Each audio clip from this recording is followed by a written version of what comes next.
우리가 신앙생활 하면서 하나님의 은혜가 넘쳐나고 또 성령 충만케 되고 하나님의 능력과 기적을 체험하여서 그래서 성령의 능력으로 담대하게 복음을 전하게 되면은 세상 사람들은 우리를 향하여서 미쳤다고 합니다. 그리고 우리들을 향하여서 예수쟁이라고 이렇게 표현하는데요.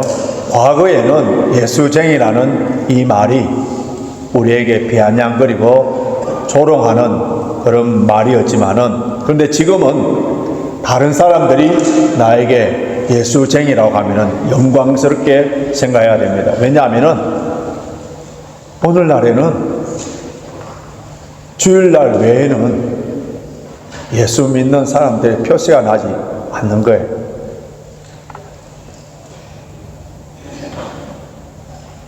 예수쟁이다, 당신은 예수쟁이다 하는 말은 신실한 그리스도이다. 그 사람의 말과 행동을 통하여서 예수 그리스도의 향기가 나타나고 있다는 거예요. 예수를 증거하고 있는 사람이기 때문에, 그래서 예수쟁이다 이렇게 표현합니다. 참 예수쟁이를 찾아보기 힘든 현실에서 참 예수쟁이들의 말과 삶을 통하여서 예수 그리스도를 증거하는 그런 삶이 얼마나 귀합니까? 오늘 본문에 등장하는 베드로와 함께 했던 120명의 성도들이 유대 사회의 유대주의에 비하면은 마이너리티, 이 유대의 이 메조리티 주류 사회에 비하면 120명의 숫자는 아무런 영향력이 없는 작은 숫자입니다. 그들을 향하여서 조롱과 멸시를 하는 그런 모습을 볼 수 있는데요. 그런데 그들은 부활하신 예수님을 만나고 예수님께서 성천하실 때에 너희는 예루살렘을 떠나지 말고 아버지께서 약속한 것을 받기 위하여 기다리라 했을 때 그들은 그 예수님의 말씀을 붙잡고 함께 기도하다가 모두 성령 충만케 되어서, 그래서 하나님의 큰 일, 예수 그리스도가 십자가에 죽으시고 부활하시고 우리 죄를 위하여 구원하시기 위하여서 이 땅에 오셨고, 이제 그 놀라운 구원의 역사에 대해서 하나님의 큰 일에 대해서 이렇게 말을 하였는데, 그때에 모였던 외국에 살고 있는 유대인들, 유대 디아스포라들, 오순절날 오순절날 행사를 지키기 위하여서 예루살렘에 왔던 그들이 자신들이 알아들을 수 있는 그런 말을 하는 기적의 놀라운 역사들을 체험하게 된 거예요. 근데 이 놀라운 사실을 경험한 그들의 반응이 어떠하냐면, 지난주에 살펴본 말씀입니다만은 13절 보면은 또 어떤 이들은 조롱하여 가로되 저희가 세술에 취하였다 하더라. 조롱하여 저희를 세술에 취하였다 이렇게 했는데, 여기서 세술이라는 이 말은요, 아직 완전히 반려가 되지 않은 사구려 술이라는 그런 의미예요.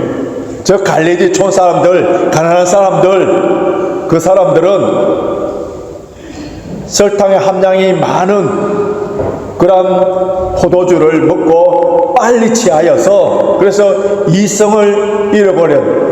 사구려 술을 마신 그 사람들이 이성적인 대화가 전혀 되지 아니하는 광기를 부리고 있다 이렇게 조롱을 했습니다. 우리가 인생을 살다 보면은 저와 여러분이 이와 비슷한 비난과 조롱을 당해 본 적이 있습니까? 인격적인 모욕감을 당하고 조롱을 당할 때에 어떻게 대처하고 있습니까? 어떤 반응을 나타내죠? 누구나 다 예민하게 반응하고 복수하고 싶은 마음이 생기고, 아니면은 아예 그런 말들을 무시해버리고 그런 환경에서 빨리 벗어나고 싶어하는 그런 마음들이 있습니다. 교회에서나 사회생활에서 우리가 정직하고 진실하게, 조금 전에 우리 불렀던 찬송처럼 신실하게 진실하게 이렇게 살고 성령 충만한 삶으로 살 때에 사회에서는, 세상에서는 우리를 향하여서 박수를 쳐주면서 위로하고 격려해 주는 것이 아니라 조롱을 하는 거예요. 이런 일들은 항상 있을 수 있습니다. 이런 자극들에 대해서 예수쟁이들이, 예수를 믿는 사람들이 어떻게 대처하느냐를 보면은 그 사람의 인격이 어떠한가, 그 사람이 성령 충만한가 아니면은 분노 충만한가를 알 수 있습니다. 영국의 작가 중에서 아주 유명한 이스라엘 제물이라는 사람이 있는데 그리스도인들을 끌고 보라는 거예요. 그러면 이교도가 나올 것이다. Scratch of child and you will find a pagan. 그런데 pagan, 이교도가 될 것이다. 이교도가 나올 것이다. 이교도 중에 어떤 이교도냐? spoiled. 그것도 아주 변질된, 부패된 이교도가 보게 될 것이다. 그렇게 비난을 했는데요. 평상시에는 거룩한 사랑이 많은 것 같아요. 나이스합니다. 교양과 예의가 있는 것처럼 보입니다. 그런데 위기를 당한다든지 조롱을 당한다든지 인격적인 무시를 당할 때는 세속적이고 야만적이고 폭력적인 본성, 이교도적인 기질이 나온다면은 그런 사람들은 바로 바나나와 같은 그런 그리스도인을 할 수 있어요. 극과 속이 다른 포면적인 그리스도인. 그래서 이스라엘 제국 같은 사람 그리스도인들을 한번 자극을 주고라는 거예요. 그 사람이 참 그리스도인지 아닌지는 자극과 환란과 역경 가운데서 진짜인지 가짜인지가 나타난다는 겁니다. 그런데 참 그리스도인들, 성령 충만한 사람들이 나타나는 반응이 어떻습니까? 자, 15절 본문, 오늘 본문 15절을 우리 같이 읽겠습니다. 시작. 때가 제3시니 너희 생각과 같이 이 사람들이 취한 것이 아니라, 너희 생각과 같이, 이 말씀은요, 너희들이 갖고 있는 선입관, 편견과 같이 술에 취한 것이 아니다 말해서, 유대인들은 하루에 3번씩 성전에 올라가서 기도하는 습관이 있는데요. 오전 9시, 정오 12시, 오후 3시, 그 15절에 나오는 이 제3시는 오전 9시입니다. 유대인들의 시간 계산법을 보면은 그 시간 계산법에서 우리가 6을 더하면은 현재 우리의 시간이 되는데요. 왜 그러냐 하면은 그들은 해 뜨는 시간을 6시로 봅니다. 6시를 0시로 하는 거예요.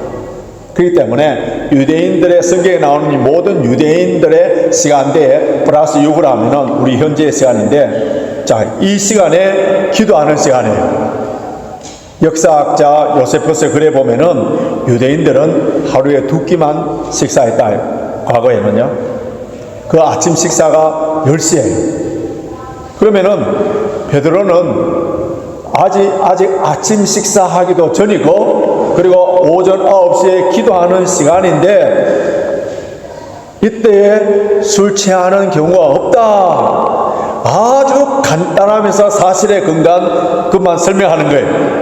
조롱하는 사람들을 향하여서 비생산적이고 소비적인 일로 시간을 낭비하지 않습니다. 오히려 그 조롱하는 사람들 때문에 뭐합니까? 복음을 전파하는 기회로 삼습니다. 복음을 전파하는 기회로. 얼마나 멋있습니까? 이것이 바로 성령 충만한 사람, 영적으로 성숙한 사람들에게 나타나는 성품이고 자연스러운 영성이에요. 이스라엘 제문이 말하는 것처럼 이교도적인 것이 나오는 것이 아니라 더 빛나는 주님의 성품들이 나오는 거예요. 이게 참 그리스도인이라는 거예요. 성령 충만한 사람들을 향하여서 새술에 취했다, 사고술에 취했다 이렇게 조롱을 하면서 비난하는 사람들은 어떤 사람인지 아세요? 그들 자신이 술꾼이라는 사실을 스스로 드러내는 겁니다. 술꾼이기 때문에 세상 만사를 다 술 먹은 그런 관점에서 바라보기 때문에 이렇게 평가를 하는 거예요. 만약에 그들이 술과 무관한 사람이었다면 제자들을 가리켜서 술 취하였다 이렇게 표현을 아예 그런 생각을 할 수 없을 텐데, 술 취했다 하는 이 사람들은 술꾼들이에요. 옥스퍼드 대학교에 여자 철학 교수로서 또 문학가로서 아주 유명한 아이리스 머독이라는 사람이 있는데요. 이 사람이 그 알츠하이머 병에 걸려서 자신의 정체성, 옥스퍼드 대학의 지성인으로서 철학 교수로서 그 이성과 지성을 점점 잃어가고 있는 그 과정에 그의 남편인 존 베일리 끝까지 사랑하면서 섬기는 그런 모습의 이야기를 담은 영화가 2001년도 아이리시라는 제목으로 상영될 만큼 그 아이리시가 아주 유명한 사람이에요. 근데 이 아이리시의 철학이 아주 독특합니다. 어떤 철학이냐 하면은 비전 철학이라는데요. 그럼 철학 했을 때 먼저 떠오르는 게 뭡니까? 인간의 이성을 통하여 논리적이고 합리적인 사교 체계를 세워나가든지, 아니면은 영국의 경험론 철학처럼 인간의 감성을 통해서 그 가치관을 논하게 되는데, 근데 이 아이리스 머독은 종전의 철학 체계를 완전히 다른 비전 철학을 주장했는데, 사람이 무엇을 보느냐에 따라서 사고가 형성되고 가치관이 형성되고 인간의 행동과 습관이 형성된다는 철학에 있어서 새로운 선풍을 일으켰던 그런 철학이에요. 상당히 설득력 있는 이론이에요. 지금 우리가 무엇을 보고 있느냐? 그에 따라서 우리의 사고와 행동과 습관과 인격뿐만 아니라 우리가 사용되는 언어까지도 영향을 끼쳐야 되는 거예요. 그럼 과연 우리는 어떤 존재입니까? 지금 우리의 주된 관심이 무엇이라고 생각합니까? 현재 우리가 지금 무엇을 바라보고 무엇의 시선에 초점을 갖추고 있어요? 무엇이 우리 심령에 지금 가득합니까?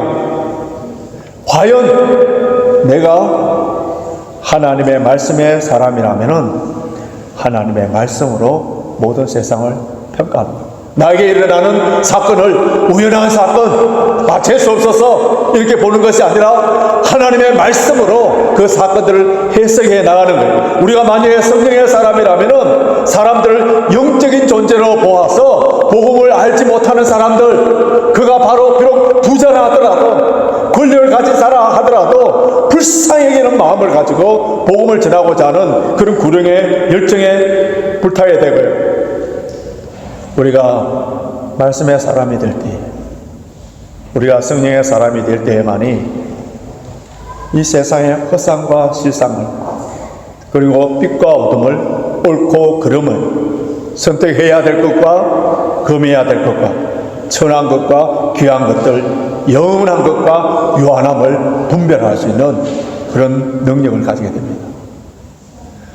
하나님의 말씀으로 가득 찬 그 베드로는 구약 요엘서의 말씀과 다윗이 노래한 그 시편의 말씀을 인용하여서 설교를 하는 거예요.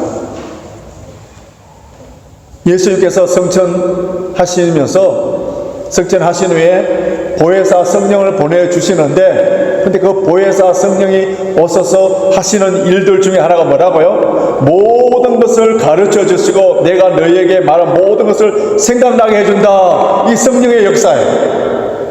그러니까 베드로를 향하여서 사람들이 조롱을 할 때에, 지금 오순절에 큰 놀라운 사건이 일어났을 때에, 그때 성령의 역사니까 이 사건은 우연한 사건이 아니라 요엘서에서 예언된 하나님의 그 말씀이라는 것을 생각나게 하여서 그 말씀과 다윗의 시편을 가지고 설교를 하는 거예요. 이번 요엘 선지자가 예언한 내용이 뭡니까? 자, 17절 18절 보시기 바랍니다. 17절 18절 같이 읽겠습니다. 시작. 하나님이 가라사대 말세에 내가 내 영으로 모든 육체에게 부어주리니 너희의 자녀들은 예언할 것이요 너희의 젊은이들은 환상을 보고 너희의 늙은이들은 꿈을 꾸리라. 그때 내가 내 영으로 내 남종과 여종들에게 부어주리니 저희가 예언할 것이요. 여기에 나오는 자녀들이 예언하고 젊은이들이 환상을 보고 노인들이 이게 꿈을 꾸고 그리고 남여종들이 예언하게 되고 이런 일들이 언제 일어난다고요? 말세 때에. 그래서 많은 사람들이 말세 때가 되면 이런 일이 일어날 것이라 하면서 기대하면서 기도를 하는데요. 여러분 말세가 언제죠? 신약 성경에서는 예수님의 초림과 예수님의 다시 오실 때, 재림 때 이 기간, 현재 우리는 말세 때에 살고 있는 거예요. 그렇다면은 우리 이 시대에 자녀들이 예언을 하고 젊은이들이 환상을 보고 늙은이들이 꿈을 꾸는 이런 역사들이 일어나야 되지 않습니까? 지금 일어나고 있어요. 지금 일어나고 있는 거예요. 구약시대 때는 하나님의 계시, 하나님의 뜻이 예언을 통하여 환상을 통하여 꿈을 통하여서 왕이나 선지자나 제사장들에게 보여주셨습니다. 그리고 구약에서는 성령님이 유대의 특수한 땅에 특수한 사람에게 특수한 사역을 위하여서 성령이 임했었다가 다시 떠나가고 그랬습니다. 그런데 요엘 선지자는 말세 때가 되면은 모든 육체에게 유대인이나 이방인이나 남자나 여자나 주인이나 종이나 구별할 것 없이 나이와 관계없이 제사장이든 평민이든 성령이 임하셔서 모두가 다 예언하는 역사가 일어난다는 거예요. 베드로는 이 요엘의 예언이 오순절 성령 강림 사건으로 말미암아 성취되었다는 거예요.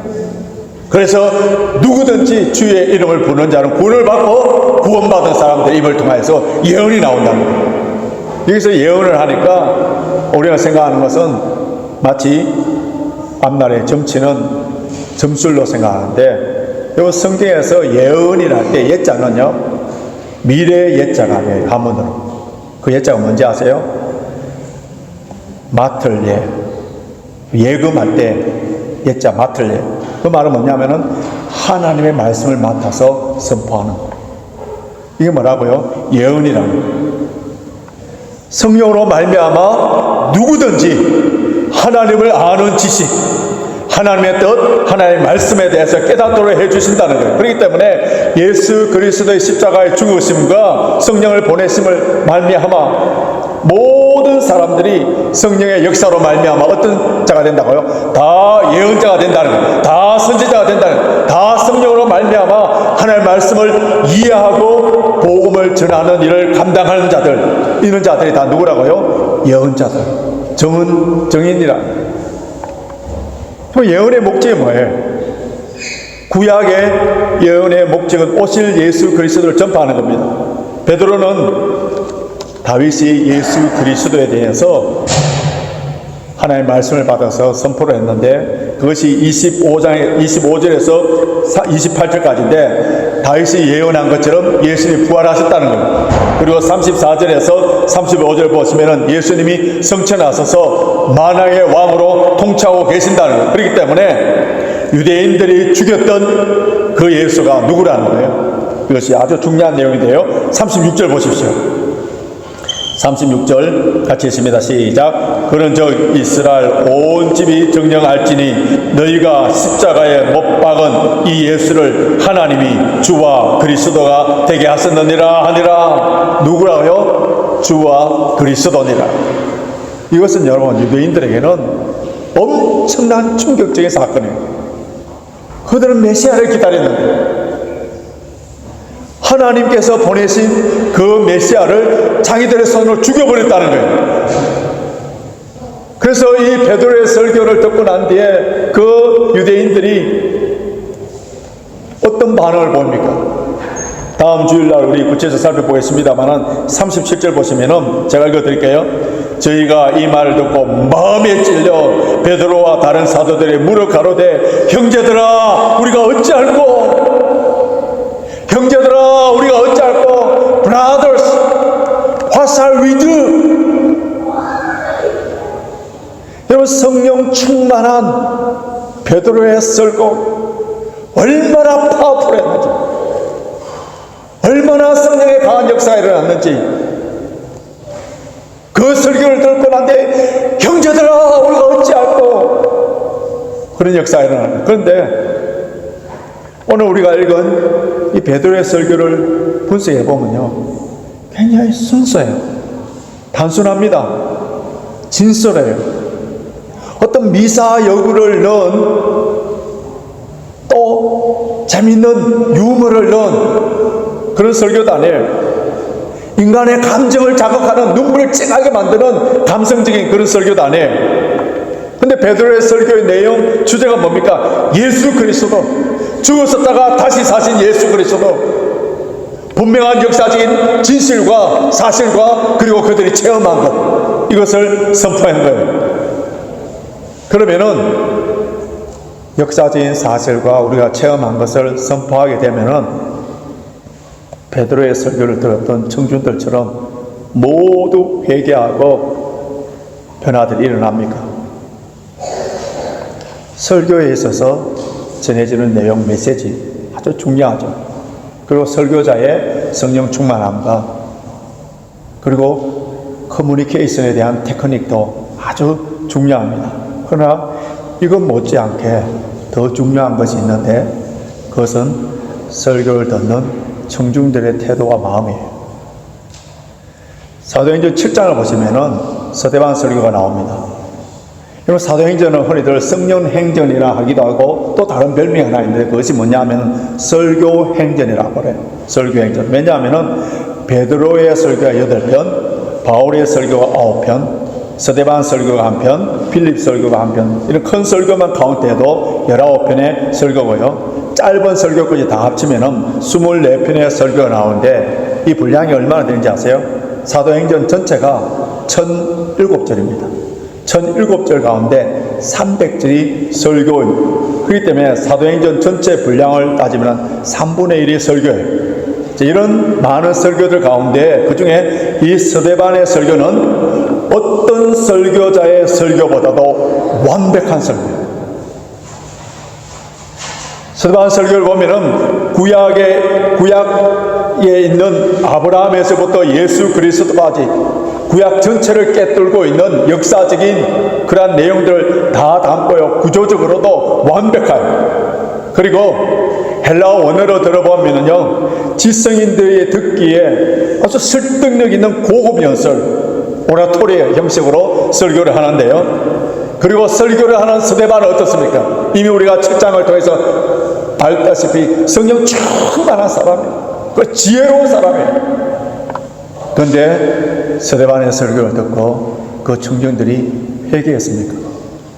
오히려 마음이 강박하여서 돌을 들어서 서대반을 쳐 죽여버립니다.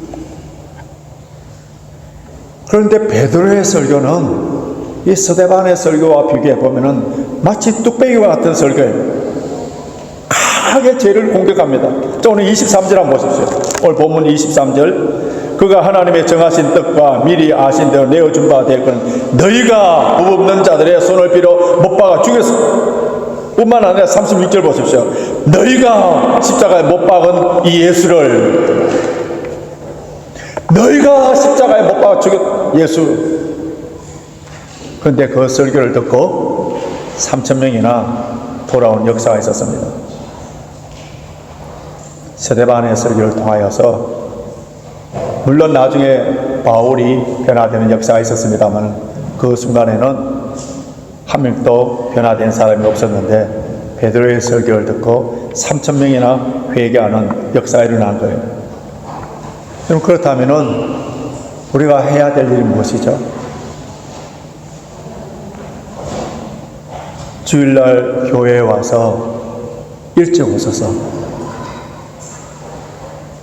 찬양팀을 위하여서, 오늘 기도하는 당분을 위하여서, 또 설교자를 위하여서 간절히 기도해야 돼요. 너무너무 중요해요.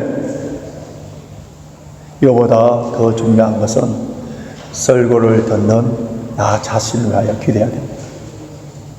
하나님께서 구하는 제사는 상한 심령이에요. 지난 한 주간 동안 물론 하나님께 칭찬을 받고 하나님 위로를 받고 격려를 받을 수 있는 일들이 많이 있어요. 그런데 악한 죄성을 가진 우리들이 그렇게 늘 성령 충만하여서 하나님을 기쁘게 하는 삶을 살지 못하는 그런 존재들이에요. 그래서 해통하고 회개하는 마음으로 하나님의 말씀을 받을 수 있는 겸손한 마음, 목토가 되도록 내 안에 가시가 있는데, 내 안에 돌이 있는데 딱딱하게 된 마음, 이런 마음에 아무리 씨앗을 뿌리도 튕겨져 나오는 거예요. 거부해. 여러분, 이 설교가 얼마나 위험한지 아세요? 설교뿐만 아니라 여러분의 전도가 얼마나 위험한지. 물론 복음을 받아들이는 사람들에게는 은혜고 생명을 살리는 일이지만은, 스데반은 완벽한 설교를 했지만은 돌에 맞았죠. 그만큼 위험한 거예요. 위험한 거예요. 마틴 루터 종교개혁자는 그의 일평생 동안 한 6,000번 정도로 설교를 했다는데, 그런데 설교를 듣고 교인들이 전혀 변화가 일어나지 않을 때 그가 솔직하게 이렇게 표현해 놨습니다. 이해가 돼요. 설교하는 것이 너무 힘든다. 수레를 끌고 돌을 운반하는 것이 더 낫겠다. 그래서 실망하여서 몇 달 동안 설교를 하지 않았다. 그만큼 설교를 준비하고 설교를 선포하는 것이 힘들지만, 그보다 더 설교자의 고통은 무엇이냐 하면은 설교를 듣고도 아무런 변화가 일어나지 않는 그런 일이 가장 괴로운 일이에요. 그럼에도 불구하고 설교자는 하나님의 말씀을 담대하게 외쳐야 되는 이유는, 오늘 이 시간에 누가 은혜를 받을지, 누가 성령 충만하게 될지, 누가 성령의 역사가 일어날지 우리가 아무도 모르기 때문에 설교자는 그 한 사람을 위하여서 그 한 사람이라도 변화될 수 있다면 선포해야 돼요. 우리 전도도 마찬가지예요. 오순절날 성령 강림 사건이 일어났을 때에, 성령의 놀라운 역사가 일어났을 때에 그들이 무슨 일을 했습니까? 그 다음에 그들이 경험한 신비한 체험담을 이야기하느라고 시간을 다 소비했습니까? 어디서 집회한 겁니까? 하나님, 십자가에 죽으신 예수 그리스도를 전가한 거예요. 성령의 역사는 오직 예수 그리스도께만 집중하도록 만드는 거예요. 성령의 역사는 예수님을 더 잘 알도록 해주는 거예요. 성령이 충만한 곳에는 언제나 예수님의 인격과 사역을 찬양하고 선포하도록 만드는 겁니다. 성령 강림의 가장 중요한 메시지는 성령 자체에 대해서 강의나 아니면은 사변적인 세미나가 아니라, 어떤 은사 집회한 것이 아니라 예수 그리스도. 성령이 임하시면은 권능을 받는다는데, 그 권능을 받아서 뭐 한다고요? 땅끝까지 복음을 전하는 정인의 삶을 살도록 만들어줘. 그게 성령의 역사예요. 나의 죄를 사하시기 위하여 십자가에 죽으신 예수 그리스도, 나의 의를 위하여서 부활하신 예수를 믿고 그 은혜를 체험한 사람들은 예수 그리스도의 정인, 전도자, 설교자로 살아가야 됩니다. 이것이 오늘 본문에 강조를 하고 있는데요. 오늘 설교의 제목처럼 32절 보십시오. 다시 32절입니다. 같이 읽겠습니다. 시작. 이 예수를 하나님이 살리신지라 우리가 다 일의 증인이로다. 이 말씀이 여기 한 번만 나오는 것이 아니라 반복해서 나옵니다. 사도행전 3장 15절 보십시오. 앞에 화면 보시면요, 사도행전 3장 15절 같이 읽습니다. 시작. 생명의 주를 죽였도다. 그러나 하나님이 죽은 자 가운데서 살리셨으니 우리가 이 일의 증인이로라. 사도행전 5장 32절 같이 있습니다. 우리는 이 일의 증인이요 하나님이 자기를 순종하는 사람들에게 주신 성령도 그러하니라. 증인, 제가 사도행전 강의하면서 벌써 몇 차례 이야기했죠. 헬라어로 마르투스.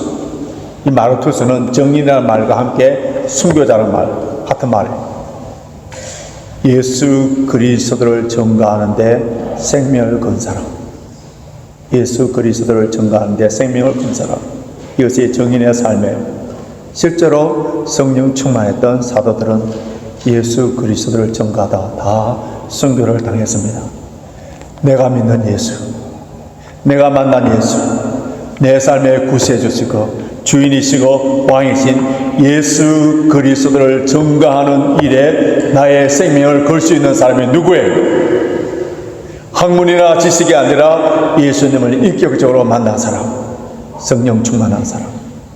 이런 사람들은 어떤 환경과 어떠한 사건 가운데서 심지어 나를 조롱하고 비방하고 비판하는 사람에게까지 복음을 전하게 됩니다.